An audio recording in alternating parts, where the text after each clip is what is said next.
Hello everybody, this is Steve Skalkowski from GlenLakes Realty.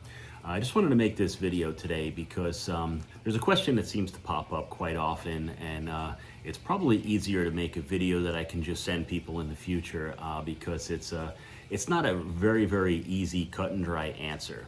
So many people often are surfing the web looking on whether it be realtor.com or Zillow or even on our own website at some of the properties that are listed for sale in the community.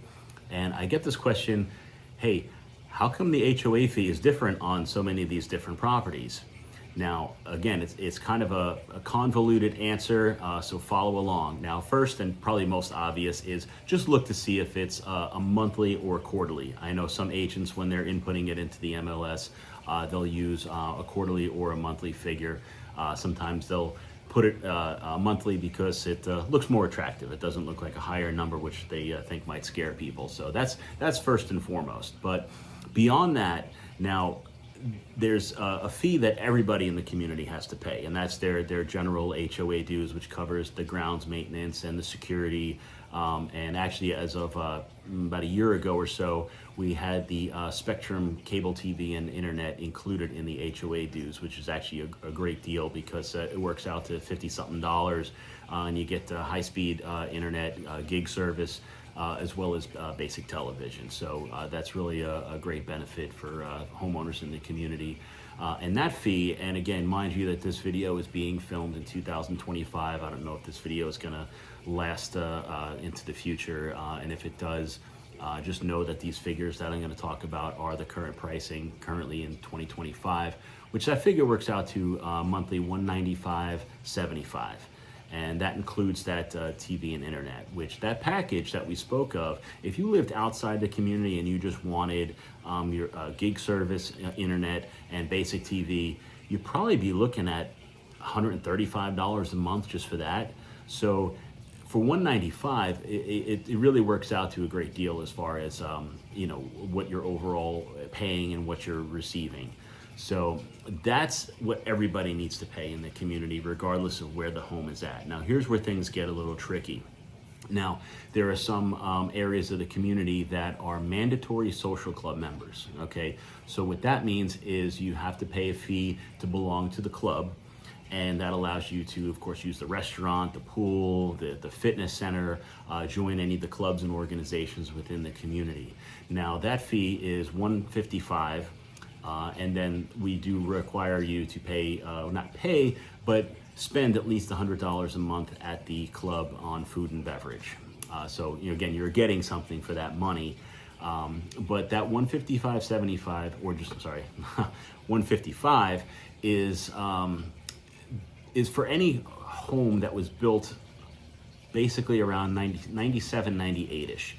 Because what happened was the community, they broke ground around 1990. So between 1990 and 1997, 98-ish, all those homes, the club wasn't even built yet.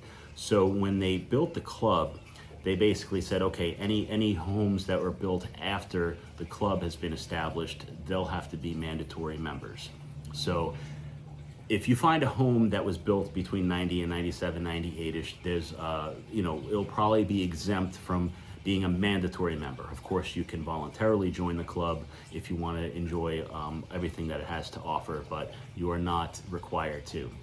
So right there, that could be a difference between the figure that you see listed as far as the HOA fees for a home in here. Now, beyond that, there's also villa sections. Now, I'm just going to clarify now, because when people think of villas in a community, a lot of times they think of like these little tiny condo type or townhome types. There's nothing like that in this community. Every single home in here is a standalone single family home. It's just that the subdivision that this home is included in is a maintenance-free villa section. So when you hear the word villa, don't get confused. It's still a regular single family home, but that area is maintenance-free. So that means the HOA, they take care of mowing your lawn, fertilizing it, irrigation. So what's nice about that is if you have a sprinkler head go bad, instead of either running to the Home Depot or calling someone that works for a sprinkler company to come fix it, you can just pick up the phone, call the HOA and say, hey, one of my sprinkler heads is broken. They'll come down and fix it. But of course, for that, there's a higher HOA fee. So basically what that means is there's a number of different potential fees and what they amount to. So you could be in an area where you're not in a villa, where you're not a mandatory social club member, so then your fees are only $195.75. And then you could be in a section where you're in, you have the mandatory fee and you have the social club fee. And then you could be in a section that's also a villa section. So now you have your regular HOA dues, you have your fees that are essentially for the maintenance free, and then you have your social fees on top of that. So an area like that would be the most expensive, but you're also getting the most out of it. So I hope that kind of clarifies everything. And if you do find a home that's built after that 97, 98-ish, there's a couple of these unicorns around. And basically how those happened, someone purchased the land in that time frame between 90 and 97, but didn't build on it until a later time. But they're still grandfathered because they purchased it under that initial deed. So again, those are unicorns. There's only a handful of those around.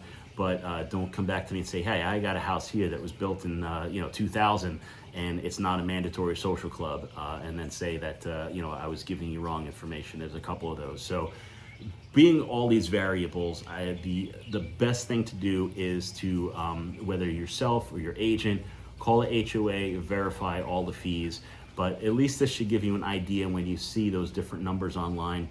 It's not like numbers are being pulled out of the air and that they're inaccurate, and they could be inaccurate because a lot of times agents, when they list a home that are unfamiliar with the community, they don't pick up the phone and call the HOA and get all the information that they should be, so then they could pass it along to their customers.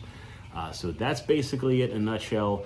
If you have any other questions, you can contact the HOA or you can contact GlenLakes Realty. You can email us at glenlakesrealty@gmail.com and we can help answer all your questions and of course show you a beautiful home. We're still building here. We've got new construction homes. So hope to hear from you. Have a great day.